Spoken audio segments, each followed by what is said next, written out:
yield back. Thank you. Mr. Cuellar.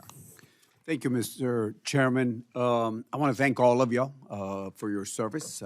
General Milley, I'm glad you still have your Texas license as you look at the next phase. But I want to thank all of you. Mr. Secretary, I want to ask you one question, but let me just lay out the facts. Do you believe that great power competition in the Western Hemisphere is a defense issue? Now, we know the importance of the State Department, USID, and Department of Commerce, and everybody else. I understand all that. It's a comprehensive approach. But I listened to the answer that you gave Ms. Granger, and you talked about what Southcom is doing and all the work they're doing that. But I noticed you left Northcom, which has Mexico, because right now you have Southcom covers everything south of Mexico. And if you look at what China is doing, 36% of their total food imports comes from Latin America and the Caribbean. When you look at lithium reserves and all that, it's in that area of responsibility. You look at infrastructure projects. I don't want to go through all of them, but infrastructure projects, 5G development, safe city projects, space infrastructure, which is very important, what they were doing down there, and so on and so on. And that's China and Russia. But then if you look at Mexico, which is right next door, I'm concerned that Northcom is not paying that much attention to them. And I'm sure they're going to say they disagree with me. I understand all that. But we did ask follow-up information, and I think we're still waiting for that follow-up information after we had the Northcom commander. But just to give you, we just got back from a bipartisan meeting in Mexico. Fentanyl, and you know the problem, how many people it kills in the United States. That fentanyl precursors will go into Manzanillo, Lázaro Cárdenas, and then about 75% of all of the fentanyl and fake pills move through the Tijuana, San Diego area, if you look at the geography itself.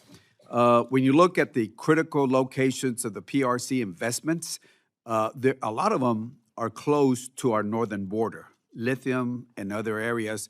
When you look at the investments they've done in Manzanillo and Lázaro Cárdenas, which is where they get their shipments from China, you look at the new Isthmus Corridor that Mexico is doing, which is their new Panama Canal on land. Who is doing the investment in those two areas into the Gulf of Mexico and the Pacific? A lot of it's the Chinese. And there's some other space infrastructure things I cannot talk here at this location, but it's very concerning what we're seeing. So my question is there a way, and I think we did ask for y'all to study whether Mexico should be part of Southcom, and I understand Mexico, Canada, part of Northcom, I understand all that, but either that or we get them to work a little closer together, because I don't see an alignment that we do all this great work and we need more resources in Southcom, but we're leaving out Mexico. And I live in Laredo. I live just a few miles away from the border, just literally a few miles, so I'm concerned about that. So my question, after I laid all that, do you think that great power competition is important part of the defense in the Western Hemisphere? I certainly do, sir, and I would also say that all of our combatant commanders feel the same way. And I'm sure that if General Van Herk were sitting here today, he would say that this is an area that's important to him. I would also say that our combatant commanders routinely coordinate with each other, pass information, and work with each other to ensure that there are no significant gaps and seams between the combatant commanders' areas of responsibility. I do know that General Van Herk continues to engage the leadership in Mexico. I mean, that's routinely, and I would say that this is important, but we can never do enough.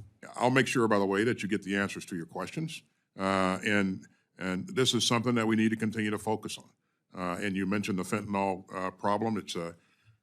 primarily a law enforcement issue, but you know, DOD will continue to do what it can to support the overall whole of government effort in this regard. So. And we'll work with you in any way that we do. My time's up, but there was another young Hispanic soldier that died in Fort Hood, besides Vanessa Guillen. I know there's an investigation. I'm talking to the Secretary of the Army tomorrow, but just want to bring that up to y'all also. Not lost on us, sir, and I'm very, you know, my heart goes out to her family and to her teammates. And again, this will remain an area of focus for us. Thank you, Mr. Secretary.